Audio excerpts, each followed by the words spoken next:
The Arizona is one of the most visited. I think it is the single most visited national park in our nation. Every year, hundreds of thousands of people come from all over the world, from all nations, to visit the Arizona. And if you go to the Arizona, you can see, and it's literally just 100 yards away, is the USS Missouri. So we've got the beginning of the war in the Pacific and the end of the war in the Pacific in Pearl Harbor right there. And I think while they all come, as we do today, to recognize these tremendous American heroes and all of our veterans, survivors of that day, I think they also come because of what it represents. If you go to Arizona and you just go around Fort Island, just spend a little time in Pearl Harbor, and I really encourage you to do that. And you'll read about the Oklahoma and the Utah and the Pennsylvania and the West Virginia and the Maryland, the California, and you'll read about the incredible acts of heroism of that day. 16 medals of honor were awarded following the attacks on Pearl Harbor. But I think people come to that because they are drawn to what happened as a result of that. And what happened as a result of that was that the power of democracy, the power of a free people to overcome tyranny and fascism and people that would put down others because of whatever reason, we triumphed. Starting that day, starting at 07:55, we demonstrated the power of a free nation. And I think those of us need to understand today that between Arizona and Missouri, it was not a sure thing. America, as was stated, was coming out of the Great Depression. There were a lot of people in our country who wanted to isolate ourselves. We didn't want anything to do with this war in Europe. We didn't want anything to do with this war in Asia. We were perfectly happy being behind our big oceans on both sides and surviving as a nation. But yet, we demonstrated beginning that day the resolve of a nation and the rising of one of the greatest nations in the history of the world. And it started that day with these men right here. And the thousands of other like them, 1.6 million people put on the uniform of our nation that day, or in the years that followed.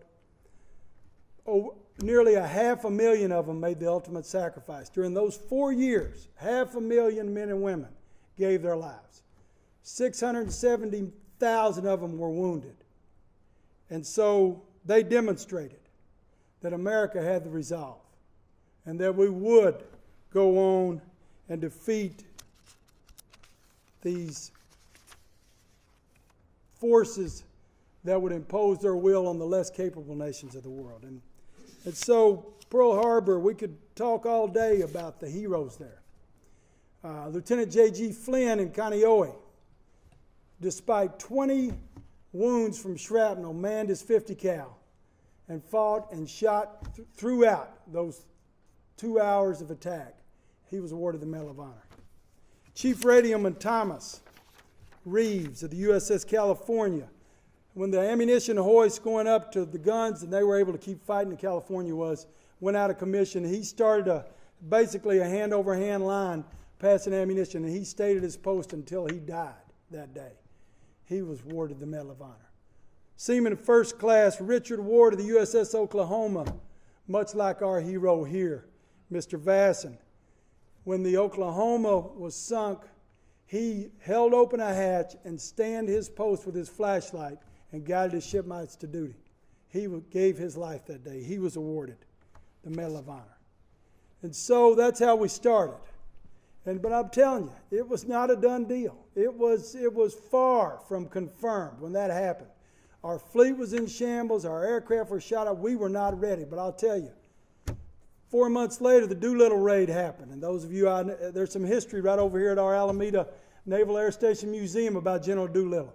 One of the most audacious, innovative things that anybody's ever done in the military. And we struck back at the enemy. And while it wasn't a great tactical victory, it was a strategic victory. They knew within 3 months what Admiral Yamamoto of the Japanese had predicted. This sleeping giant had awoken, and the world needed to take notice. And then, of course, probably the most important battle in the Pacific outside of Pearl Harbor, the Battle of Midway, happened in June of that 1942. 6 months later, we were able to take these carriers and defeat this force of Japanese who seemed undefeatable. And that was turn the course of the war. And once again, it was because of these men and the others like them that started on that day. And so as we gather here today, I think that there are three things that we should do and that we should walk away here with.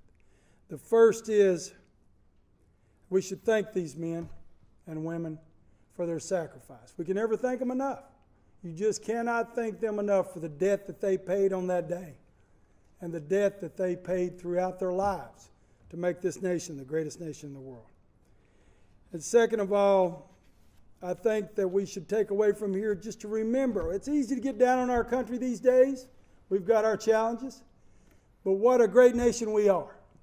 And what we have demonstrated over and over again, that what the power of freedom will do when turned loose. And then lastly, I think we need to remember what these guys demonstrated and what we continue to demonstrate, and that is that we are a benevolent nation, that we are not a conquering nation, that these men and women, they had every reason after that day and the days that followed. But think about what we did. We helped rebuild Japan. Japan is one of our greatest allies to this day. We protected the German people in the Berlin airlift afterwards, and we fought the forces of communism so that they could rise again. And we did all this not because for our own gain. We did not gain from this. We fought it because of principles that we believed in, that these men believed in on that day. And so I want to thank you all once again for being here today. I want to thank you, men, for your service, and thank you for getting up and being with us today and those family members that brought them. Thank you all for your service, and for those of you that are in service today, let us remember all these things, and let us strive to be worthy of the legacy of these folks, that when our time comes, we will just hope to serve with a portion of the distinction they've served with. God bless you all. God bless the United States of America. Semper Paratus.